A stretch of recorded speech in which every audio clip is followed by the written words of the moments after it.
Hi there, Sanmunani Molweni. Welcome to Fix Channel. If you're new here, please subscribe before the end of the video if returning.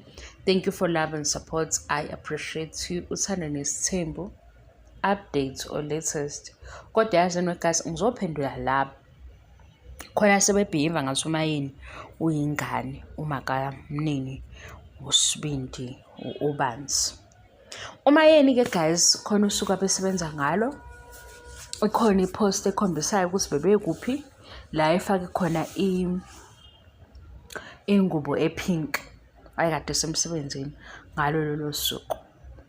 Washutha ke leso sithombe because social media guys yazi khona indlela mina ngibona social media wenza sicabange ngayo noma wenza abantu bacabanga ngayo. Abanye babona umayeni ehleka basebethi ufake isithombe ehlekayo kusho ukuthi uhleka uyabo.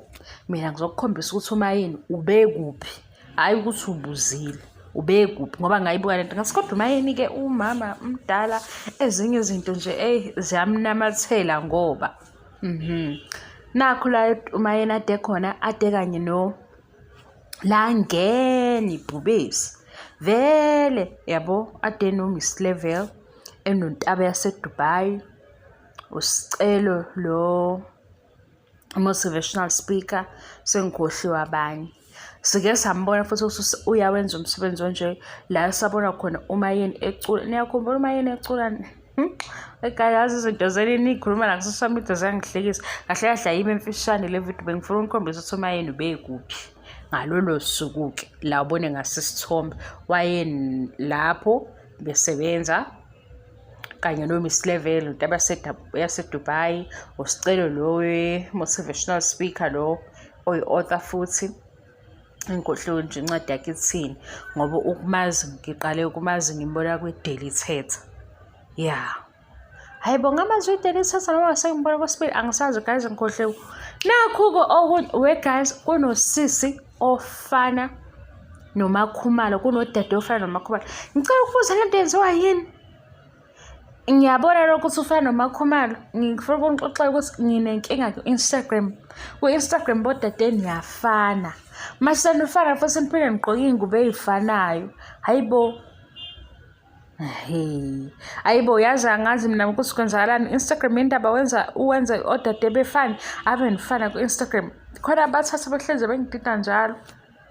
Nomngani wami ngathi ngimbona ku-Instagram ngathi hayibo wase niyafana nje angazi noma iy'ngubo lezi eniy'gqokayo zenza ukuthi nifane niyafana ngeke niyafana. Yibo yazi abantu bayafana. Lo sisi lo ukuthi-ke uthe kancane kuMakhumalo kodwa nje uMakhumalo uma umbheke ebusweni usubona usubuka-ke umzimba wakho uphelele ukuthi hhayi akuyena uMakhey lo kodwa uma ehleli phansi engavelile ubona ubuso ungathi awunanga uMakhumalo usuyasondela eduze akusiyena. Yazi abantu bayafana abantu begazi cha niyafana. Le nto ngiyibona ku-Instagram njalo ngihlezi ngidideka ukuthi ubalo nangu mase ngigqoke iy'ngubo ey'fanayo-ke ngidideke kakhulu. Kodwa ku-Instagram mhlampe enye into inobugebengu yazi guys indaba nje asenobugebengu. Benginomngani engimthole online wangisukela lo mngani kudala ku-Facebook. Hayibo ugirl wangi-DM nje yabo wangitshela ukuthi sanguba umngani wami kanjani. Ahawu angise-Instagram ngangawunakile shuthi naye wayazi ukuthi angiwunakile i-Instagram. Mangithi Instagram nayi intombazane singabangani la online kodwa yazi angikhuluma iqiniso mhlawumbe akuyona intombazane leya mhlawumbe umfana wayeganga angazi ukuthi inhloso yakhe kwakuyini. Mhlawumbe umfana owasisa isithombe sale ntombazane noma wayefuna ukungistalker. Ngiyacabanga nje ngizama ukuyihlanganisa le nto yenze sense ngoba ngiyibuza ukuthi le ntombazane ingaba isithatha isikhathi sokwenza yonke le nto. Ngithola kanjani ukuthi-ke akuyena ngempela lo mngani wami oku-Facebook lo oku-Instagram unezinto ayidayisayo. Ngavele ngathi ngicela ukuthenga lezi zinto kulo Instagram ngifuna ukubona ukuthi uzothini mayebona ukuthi ukhuluma nami.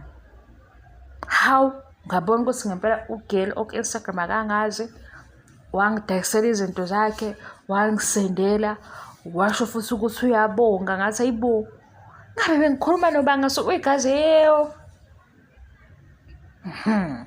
Ngase ngacabanga leya show le bagcina bekusiza kuyona uhambe-ke uyobona lo muntu obukhuluma naye for years ongamazi ukuthi unjani. Hayibo, uvalo langishaya ngaloya geli, kodwa akusiyo ugeli. Umuntu wathatha isithombe sale ntombazane, ngicabanga kanjalo ngoba loya userious ngebhizinisi lakhe ku-Instagram namanje usenalo. Naye futhi angimtshelanga ukuthi hayibo nayi inkinga, ngangifuna ukubona nje, ngangifuna i-proof yokuthi lona ola ku-Instagram nalo ola ku-Facebook bahlangana kanjani. Mase sixoxa akangazi, yabo. Yikho ngicabanga mhlawumbe ku-Instagram ukuthi abantu bayafana, kanti lo babugebengu khona bathatha iy'thombe zabanye bey'sebenzise ngoba abanye beganga nje online. Ngoba nami khona wakwathatha isithombe sami ngezwa kuthiwa ngazi e-DUT nginjani egruphini yakhona, ngazi ayibo hlangana phi ne-DUT, kanti ukuganga-ke kwa-online. Kodwa kuthiwa yazi abantu bathini, basisho ukuthi usuke, yabo, uma abantu bangabathatha isithombe sakho kanjalo bazama ukuqola abantu, usuke uzama, usuke ugeza.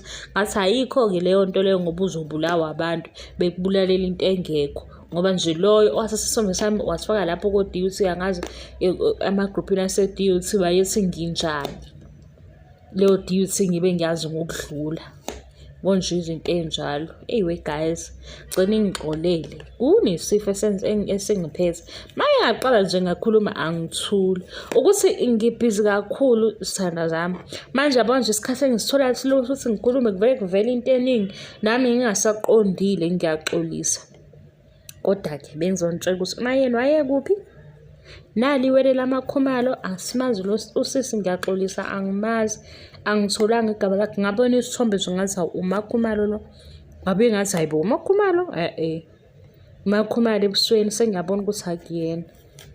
Niyafana-ke kodwa ku-TikTok niyafana, ku-Instagram niyafana, noma nina niyakopelana.